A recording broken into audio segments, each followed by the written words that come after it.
Kita akan membaca Yesaya 53 dari 1 sampai 12. Siapakah yang percaya kepada berita yang kami dengar, dan kepada siapakah tangan kuasa Tuhan dinyatakan? Sebagai tarik ia tumbuh di hadapan Tuhan, dan sebagai tunas dari tanah kering, ia tidak tampan dan tidak semaraknya pun tidak ada, sehingga kita memandang dia dan rupanya tidak, sehingga kita menginginkannya. Ia dihina dan dihindari orang, seorang yang penuh kesengsaraan dan yang biasa menderita kesakitan. Ia sangat dihina sehingga orang menutup mukanya terhadap dia, dan bagi kita pun dia tidak masuk hitungan. Tetapi sesungguhnya penyakit kitalah yang ditanggungnya, dan sengsara kita yang dipikulnya. Padahal kita mengira ia kena tulah, dipukul dan ditindas Allah, tetapi dia ditikam oleh karena pemberontakan kita. Dia dirumukkan oleh karena kejahatan kita. Ganjaran yang mendatangkan keselamatan bagi kita ditimpahkan kepadanya, dan oleh bilur-bilurnya kita menjadi sembuh. Kita sekalian sesat seperti domba, masing-masing kita mengambil jalan sendiri, tetapi Tuhan telah menimpahkan kepadanya kejahatan kita sekalian. Dia dianiaya, tetapi dia membiarkan diri ditindas dan tidak membuka mulutnya, seperti anak domba yang dibawa ke pembantaian, seperti induk domba yang keluh di hadapan orang-orang yang menggunting bulunya. Ia tidak membuka mulutnya. Sesudah penahanan dan penghukuman, ia terambil, dan tentang nasibnya, siapakah yang memikirkannya? Sungguh, ia terputus dari negeri orang-orang hidup, dan karena pemberontakan umatku, ia kena tulah. Orang menempatkan kuburnya di antara orang-orang fasik, dan dalam matinya ia ada di antara penjahat-penjahat. Sekalipun ia tidak berbuat kekerasan, dan tipu tidak ada di dalam mulutnya. Tetapi Tuhan berkehendak meremukkan dia dengan kesakitan. Apabila ia menyerahkan dirinya sebagai korban penebus salah, ia akan melihat keturunannya. Umurnya akan lanjut, dan kehendak Tuhan akan terlaksana olehnya. Sesudah kesusahan jiwanya, ia akan melihat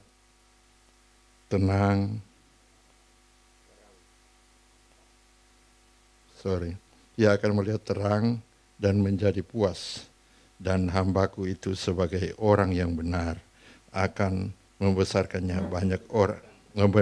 banyak orang oleh hikmatnya, dan kejahatan mereka dipikul.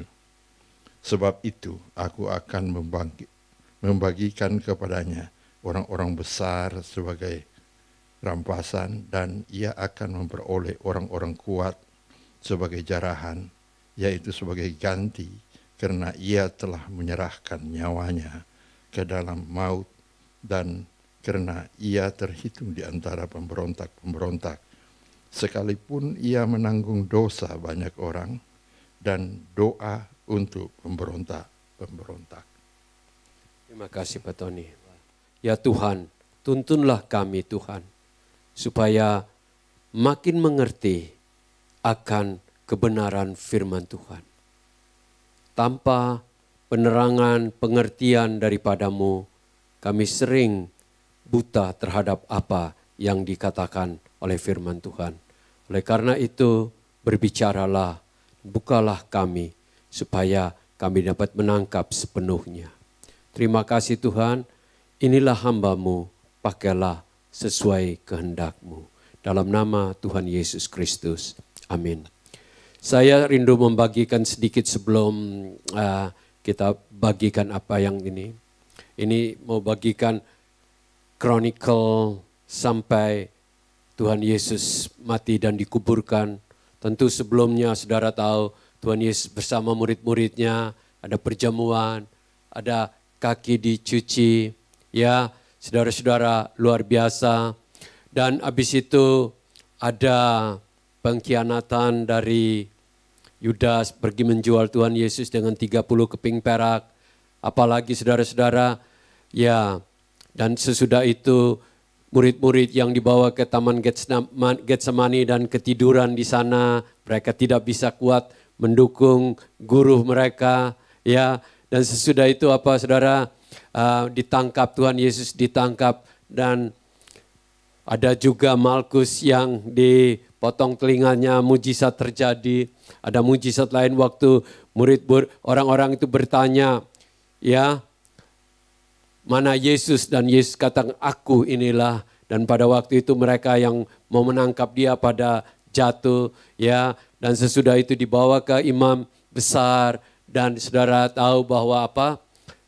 Petrus menyangkal Tuhan Yesus belum 3 kali ayam berkokok. Saudara ingat habis itu Tuhan Yesus diadili di rumahnya mertuanya Kayafas, saudara-saudara. Habis itu dibawa ke Kayafas pagi-pagi. Di saat itu juga Tuhan Yesus sudah dihina dan dianiaya, ya. Dan besok pagi-pagi sudah dibawa ke Pilatus, dan dari Pilatus bawa ke Herodes, dan dari Herodes dikirim kembali, ya, dikirim kembali ke Pilatus. Saudara perlu mengingat ini supaya saudara bisa mengerti apa yang terjadi dengan Tuhan Yesus Kristus. Kadang-kadang kita hanya tahu dia mati, tetapi prosesnya saudara-saudara, ya, dari disitulah orang-orang Yahudi berteriak, salibkan dia, dan terjadi Barabas yang diganti, saudara-saudara. Dan akhirnya Pilatus menyerahkan kepada para prajurit dan komandannya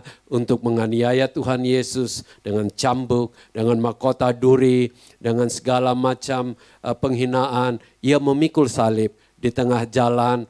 Ia bertemu dengan Simon, ya, Simon orang Kirene untuk membantu memikul, tetapi terus sampai di Golgota. Di sana ada 2 penjahat lain juga yang sudah akan disalibkan, dan Tuhan Yesus disalibkan. Tuhan Yesus, apa yang terjadi di salib saudara-saudara, ya, saudara ingat bahwa Tuhan Yesus ada 7 perkataan yang saya tidak usah sebutkan satu-satu, tapi yang selalu kita ingat bahwa ia katakan apa? Ampunilah kesalahan orang-orang ini, ya, ampunilah kesalahan mereka karena mereka tidak tahu apa yang mereka perbuat. Saudara luar biasa, ya. Kebanyakan kita kalau sakit begitu siapa yang mau bicara soal pengampunan lagi? Rasanya maunya mereka yang menganiaya itu dihukum, tapi Tuhan Yesus memberikan. Dan saudara tahu bahwa ini, ya, mujizat terjadi pada waktu Tuhan Yesus menghembuskan napasnya yang terakhir. Tirai terbuka, kuburan ada yang keluar, orang-orang kudus bangkit. Ya, saudara mungkin pikir itu tidak terjadi, terjadi. Karena firman Tuhan katakan itu terjadi. Saudara-saudara, tirai terbuka dan Tuhan Yesus mati. Ingat, Tuhan Yesus bukan mati karena ia disalibkan saja. Ya memang dia di sana, tapi ia menyerahkan nyawanya. Saudara-saudara, dan pada waktu itu datanglah Yusuf orang Arimatea yang memberikan rempah-rempah. Juga ada Nikodemus juga membantu di situ bersama wanita-wanita. Mereka memberikan rempah-rempah dan dibungkus, ya, dengan kain lenan. Sesudah itu ditempatkan di kuburan dari Yusuf. Ingatkah itu? Bisa saudara-saudara ingat semua dengan luar kepala? Ya, harap aja bisa, ya. Karena kita anak-anak Tuhan, bisa kan? Kalau kita bisa, why not? Nah, hari ini kenapa itu bisa terjadi begitu? Apa maksud Tuhan? Saudara-saudara, kenapa saudara-saudara perlu ada kematian baru bisa kita memperoleh pengampunan, saudara-saudara? Dan ini pun sudah dinubuatkan oleh seorang nabi, salah satu nabi besar yang bernama Yesaya. Ya, siapa yang ingat papa namanya Yesaya? Ada yang ingat namanya Yesaya? Papanya Yesaya punya papa namanya siapa? Ayo. Oke, bin Amos, oke. Jadi berarti anaknya Om Amos itu ya. Itu anaknya tuh Yesaya dipakai Tuhan luar biasa. Ya, ini ada 60 lebih ini ayat pasal ini. Semua yang dinubuatkan itu digenapi. Digenapi, saudara-saudara. Bukan saja masa kelahiran Tuhan Yesus, sebelum kelahiran Tuhan Yesus, kerajaan Israel, kerajaan Yehuda akan jatuh, mereka akan terbuang ke Babylon dan akan kembali. Apa semua digenapi. Dan sesudah itu semua sampai hari ini pun digenapi satu persatu. Tuhan Yesus ini lahir dan mati, ya, dan bangkit. Semuanya sudah disiapkan Tuhan sebelumnya. Jadi saudara-saudara, apa yang terjadi dalam hidup Tuhan Yesus itu 750 tahun, bahkan lebih daripada itu. Pada masa Adam dan Hawa pun sudah ada tanda-tanda bahwa Tuhan Yesus akan datang untuk menggenapi apa yang kurang dari manusia. Kesalahan dan dosa hanya bisa digenapi. Pada masa Abraham pun sudah, ya, pada masa Musa pun sudah. Saudara-saudara, pada waktu bait suci dibangun oleh Salomo pun sudah digenapi semuanya, satu persatu. Luar biasa. Dan kalau ada seorang ahli yang menghitung bahwa ada ratusan nubuat tentang kelahiran dan kematian dan kebangkitan Tuhan Yesus Kristus. Saudara bisa perhatikan tadi satu persatu. Ya, di sini saya rindu sekali untuk membagikan kepada kita semua di sini bahwa apa yang dinubuatkan itu digenapi satu persatu ayat itu. Saudara perhatikan ya, di bagian yang ayat yang pertama ada, yaitu siapakah yang percaya akan diberitakan yang kamu dengar, yang kami dengar, dan kepada siapakah tangan kekuasaan Tuhan dinyatakan. Orang-orang Yahudi tidak percaya. Siapa yang percaya? Bahkan orang-orang yang ini banyak sekarang orang yang dari bukan Yahudi yang disebut Gentiles yang percaya. Orang Yahudi hanya sedikit. Saya hanya kasih tahu. Waktu Israel berdiri 73 tahun yang lalu tuh hanya kira-kira 30 orang Yahudi yang percaya Tuhan Yesus. Tapi puji Tuhan sekarang diperkirakan sesudah banyak yang terbuka oleh ayat ini, ya, ayat-ayat yang di Yesaya 53 ini diperkirakan sekarang sudah lebih dari 30.000 orang Yahudi yang percaya. Ya, di ayat 2 berikut, ia bertumbuh sebagai anak tukang kayu. Ya, dia tidak terlalu penting bagi orang-orang. Ya, lahirnya pun di kandang. Bertumbuh di daerah yang bukan hebat, Nazaret, Galilea, siapa yang datang dari Galilea yang penting. Ia tidak penting, bertumbuh dengan tertolak. Waktu baru lahir saja sudah mau dibunuh. Ya. Kalau ayat 3 katakan ia sangat dihina dan dihindari orang. Yes. Banyak orang yang pergi ke kota Tel Aviv, ya, pergi nanya siapakah Yesus bagi orang-orang Yahudi. Mereka bilang, no, dia nggak berarti apa-apa bagi kita. Ya, kita harus akuin. Dia tidak berarti apa-apa bagi kita. Kenapa? Karena guru-guru, rabi-rabi itu dari Tuhan Yesus, masanya murid-murid, mereka sudah menakutin orang Yahudi supaya jangan percaya kepada pemberitaan rasul-rasul itu. Sehingga itu tertanam. Tetapi sebenarnya itu semua memang Tuhan sudah rencanakan agar Injil ini sampai kepada segala bangsa di dunia ini baru kembali ke Yerusalem. Sekarang ini banyak orang Israel sendiri, orang Yahudi sendiri yang memberitakan Injil kepada saudara-saudara mereka. Ya, Terlalu banyak karena kesalahan dari gereja yang membuat banyak orang tidak percaya. Tetapi saya hanya ingin katakan, apakah orang Yahudi percaya atau tidak, bagi kita, kita percaya bahwa Tuhan Yesus itu benar-benar Dia adalah Allah yang menjadi manusia dan menyelamatkan manusia di dalam pribadi yang mati dan bangkit. Saudara-saudara, ayat 4 berkata begini, Ia menanggung penyakit kita dan kesengsaraan kita dipikulnya. Kesengsaraan kita itu dipikul olehnya. Jadi apapun yang saudara sedang hadapi apapun, ya, Ia yang memikulnya. Saudara mungkin pikir kesengsaraan kita besar, ya.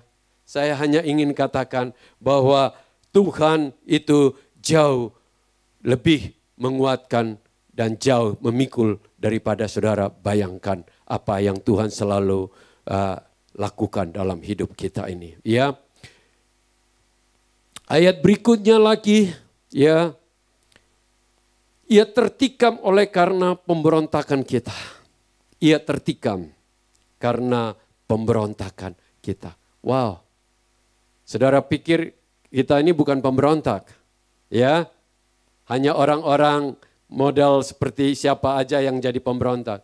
Semua manusia ini, firman Tuhan katakan, kita semua sudah memberontak terhadap Tuhan. Kita memilih jalan kita masing-masing. Tapi puji syukur kepada Tuhan, bahwa Tuhan Yesus sudah mengampuni kita, memulihkan kita, sehingga kita ini menjadi orang-orang yang taat kepada Tuhan. Firman Tuhan katakan bahwa tidak ada yang benar, semua orang sudah berdosa. Siapa di sini yang merasa dia cukup benar untuk diterima di sorga? Tolong angkat tangan dulu. Nah, saya ingin katakan tidak ada yang benar. Kita semua tidak ada. Saya coba cek diri saya sendiri juga. Saya akuin kalau bukan Tuhan Yesus, saya juga tidak bisa dibenarkan. Tidak bisa yang hidup benar itu. Jadi jangan pikir, oh kita ini cukup baik, cukup kudus untuk diterima. Tidak ada. Kita semua manusia berdosa. Hanya karena kasih karunia Tuhan Yesus. Karena Tuhan Yesus yang membayar harganya, yang membuat kita ini bisa berubah. Bisa mengalami kasih Tuhan itu.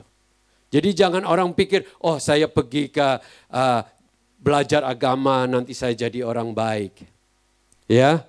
Saya hanya ingin katakan kita ini baik karena Tuhan Yesus yang menopang hidup kita. Tuhan Yesus yang memberikan pertolongan sehingga ada perubahan terjadi di dalam hidup kita. Ya, Ia tertikam oleh karena pemberontakan kita. Ia diremukkan karena kejahatan kita. Hukuman demi keselamatan kita ditimpakan kepadanya. Ya, jadi kejahatan kita itu membuat kita layak untuk menerima hukuman. Tapi Tuhan Yesus yang bayar harganya. Luar biasa. Coba kalau kita ada orang, kita punya utang yang besar dan ada orang bantu bayar aja, kita akan berikan benar-benar apa? Terima kasih yang luar biasa, bukan? Tak henti-hentinya kita akan berbicara tentang orang yang baik itu. Tuhan Yesus itu bukan saja memberikan kita semua yang Dia berkatin, Dia memberikan kita apa? Pengampunan. Kejahatan kita Dia yang pikul. Kejahatan kita Dia yang menerima itu semua. Saudara-saudara, keselamatan kita itu sebenarnya tidak ada orang bisa selamat. Siapa yang pikir karena kita pergi ke tempat ibadah, tempat-tempat ini kita bisa selamat? Tidak ada. Karena firman Tuhan sudah katakan, hanya Yesus saja yang bisa membuka jalan untuk kita memperoleh pengampunan itu. Ini harus penting ini. Ini kepercayaan yang tidak, ini kalau enggak orang pikir banyak jalan ke Rome. Ya, banyak jalan keselamatan. No, saya sudah makin selidikin.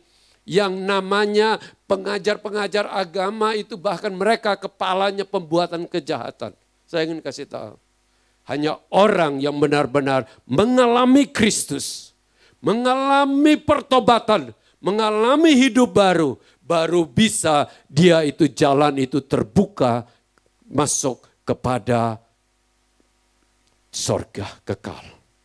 Ya, jadi jangan pikir, waduh ini kita nanti berbuat ini. No, semua manusia ini dari lahir aja tidak ada yang mengajarkan tentang dosa, sudah berbuat dosa. Karena apa? Kodrat kita lahir di dalam dosa. Oleh karena itu saudara-saudara, firman katakan di ayat 5 itu, bilur-bilurnya kita menjadi apa? Sembuh. Bilur-bilurnya. Saudara, ada orang yang bilang waktu dia sakit, dia tidak sembuh, dia bilang, oh Tuhan, bilur-bilurnya itu kurang apa? Kurang berguna sama kita, gitu. Ya ada yang bilang begitu. Ya, saudara-saudara, percaya aja belum mau terima kesembuhan. Benar gak? Percaya, bilur-bilur Tuhan Yesus itu sembuhkan. Coba praktekkan. Jangan ini aja dulu belum apa-apa sudah ragu-ragu dulu. Ya, firman Tuhan katakan tidak ada orang dapat menerima apa-apa kalau tanpa iman.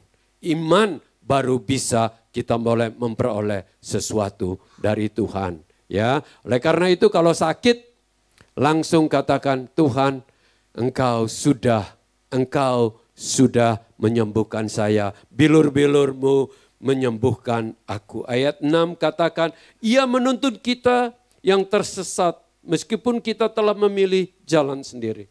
Tuhan sampai sekarang menuntun kita supaya apa? Kita yang tersesat ini boleh terus ini. Saudara-saudara, pikir bahwa kita boleh ada hari ini karena kekuatan kita. Kita semua gampang sekali tersesat meskipun sudah terima Tuhan Yesus. Meskipun sudah percaya. Kalau bukan Roh Kudus yang diutus untuk menopang kita tiap hari, gampang sekali kita itu tersesat. Kan terbukti.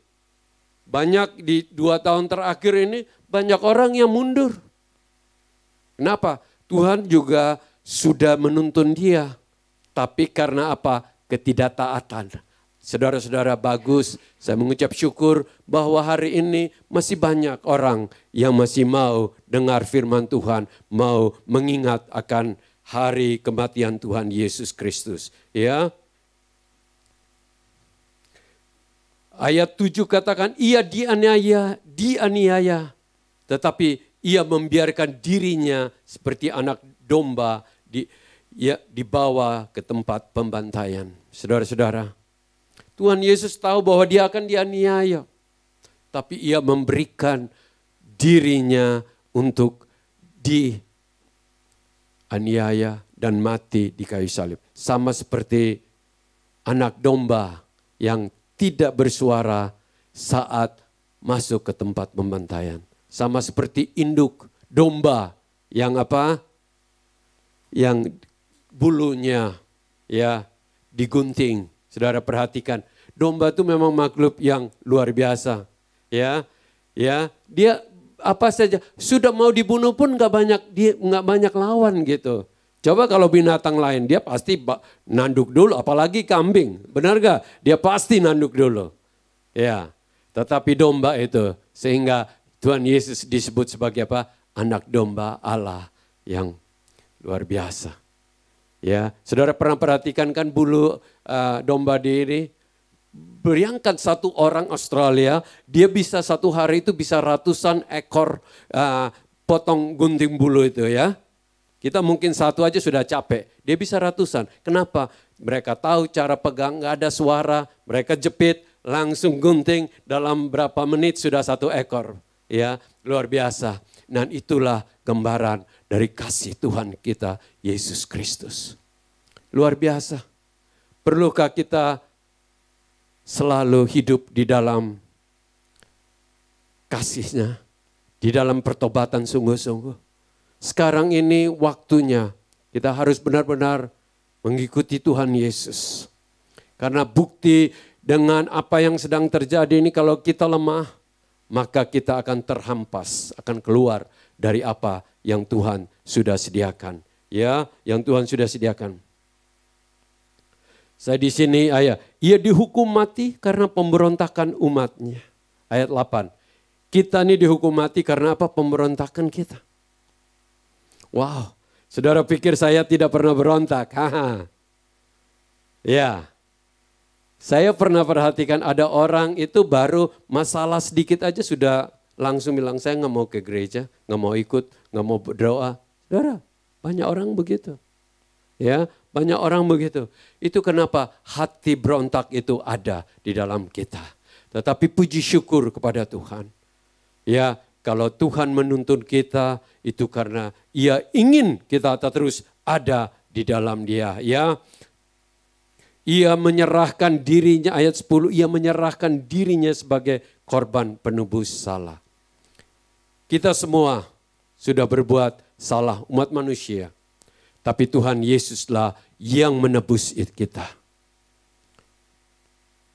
Mungkin saudara pikir, wow, ya cukup dengan perbuatan baik kita bisa masuk surga. Enggak bisa, harus ada yang tebus. Ya, kenapa? Karena dari gambaran apa yang terjadi di bait suci, setiap kali ada orang yang berdosa untuk memperoleh penebusan, mereka harus bawa seekor binatang untuk disembelih supaya menjadi penebus dosa. Supaya pemulihan terjadi, perdamaian terjadi, semuanya terjadi. Saudara-saudara, disinilah kita ini harus benar-benar hidup di dalam kasih. Ya, firman Tuhan katakan ia bangkit. Ayat 11 katakan ia bangkit hidup selamanya. Karena pengorbanannya banyak orang dibenarkan. Karena pengorbanannya banyak orang dibenarkan. Ingat, kita ini dibenarkan itu bukan karena perbuatan kita, firman Tuhan katakan. Tetapi apa? Ulangi lagi, kita itu di-justify. Saudara pernah pergi pengadilan? Ya, sudah diketemukan salah, tetapi hakim memberikan kita dibenarkan karena ada yang bayar di dalam ini. Disinilah Tuhan Yesus itu bayar dosa kita. Ya, sekarang saudara-saudara, saya ingin bagikan beberapa menit lagi di sini. Bahwa nubuat itu bukan hanya kelahiran Tuhan Yesus saja. Tapi Tuhan Yesus pun apa yang sedang terjadi ini saat ini pun itu karena nubuat sedang digenapi. Kalau kita baca di Yeremia 31. Ya, Yeremia 31.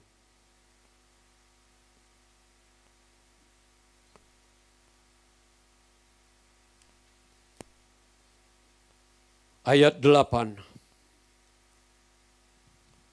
Sesungguhnya aku akan membawa mereka dari tanah utara dan akan mengumpulkan mereka dari ujung bumi. Di antara mereka ada orang buta dan lumpuh, ada perempuan yang mengandung bersama-sama dengan penghimpunan yang melahirkan. Dalam kumpulan besar mereka akan kembali kemari. Di sini sebenarnya nubuat tentang apa yang sedang terjadi di hadapan kita.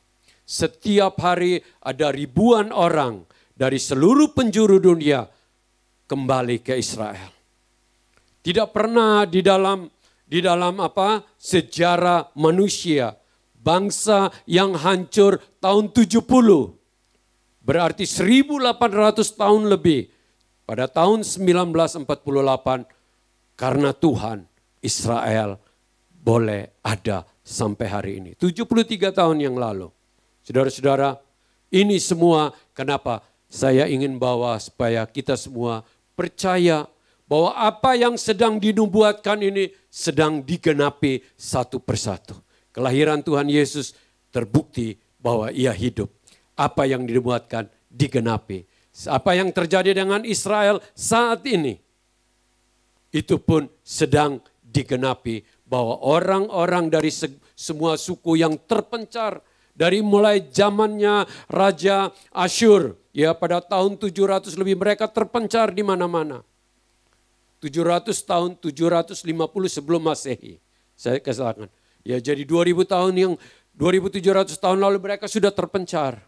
Tetapi saat ini dimanapun mereka terpencar, satu persatu mulai kembali kepada tanah yang sudah dijanjikan untuk nenek moyang mereka, Abraham, Ishak, dan Yakub.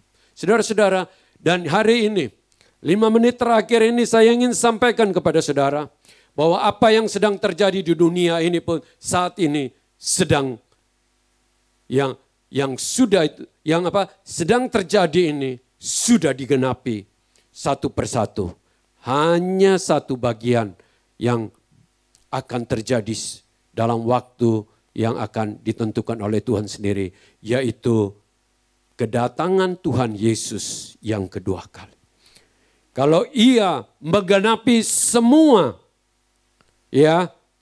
yang dinubuatkan, maka saya ingin ingatkan supaya jangan satu dari kita yang tertidur atau kelengah, karena kedatangannya itu firman Tuhan dikatakan bagaikan apa?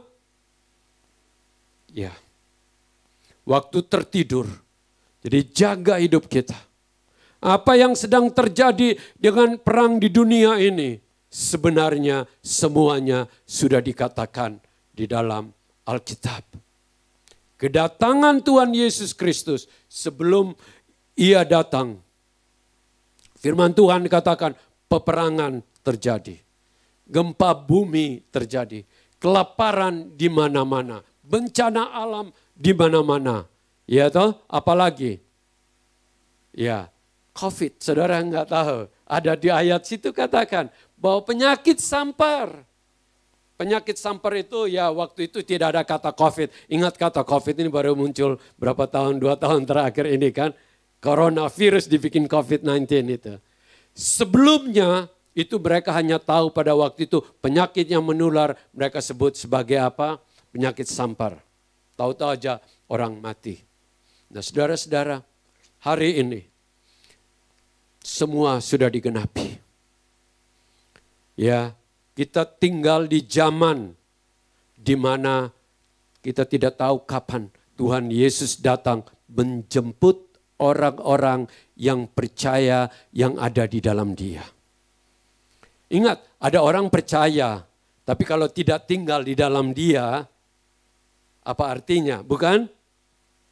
Ada orang bilang saya married, tapi nggak pernah tinggal bersama, itu berarti bukan married. Benar nggak? Iya, benar kan? Ya, harus hati-hati itu. Saya tahu memang ada waktu kita untuk suami istri harus ada waktunya berdoa atau waktu pisah sementara. Tetapi suami istri harus tetap ada. Sekarang ini kita perlu sekali, apakah kita ini benar-benar ada dalam Tuhan Yesus atau hanya ada dalam gereja namanya aja. Saya temukan, mohon maaf lagi, banyak orang itu ada dalam gereja namanya, Bapak Pendeta kenal dia kenal Bapak Pendeta atau Ibu Pendeta, ya toh, kenal satu sama yang lain. Tapi yang lebih penting, apakah kita ada dalam Tuhan Yesus Kristus. Itu saja yang saya rindu bagikan, bahwa nubuat dari dulu, ingat loh, sepertiga Alkitab ini banyak berbicara mengenai nubuat. Ya, jadi satu persatu sudah digenapi. Saudara pikir apa yang terjadi antara Rusia dengan di Eropa ini sudah dicatat semua bahwa ini semua akan terjadi. Kitab Daniel semua akan terjadi, bahwa ini semua akan terjadi. Oleh karena itu saudara-saudara, melalui firman Tuhan hari ini, yang pertama, apa yang dijanjikan digenapi, ia datang. Dan Tuhan Yesus juga katakan bahwa apa? Ia akan datang untuk menjemput orang-orang gerejanya yang Dia kasihi. Apakah kita ada di dalamnya? Biarlah Paskah, ya, Good Friday hari ini, message-nya kita boleh bawa pulang dan selalu simpan di dalam hati kita. Apakah kita ini terus setia di dalam Dia? Ingat, setia di dalam Dia. bukti dari kesetiaan kita selalu ada di dalam kehidupan komunitas kita. Ya, bukan karena di komunitas itu bukti kita ada dalam Tuhan, banyak orang tidak. Tapi kalau ada di dalam Tuhan sungguh-sungguh, pasti dia akan mengasihi Tuhan Yesus dan mengasihi sesama kita. Mari kita mau berdoa.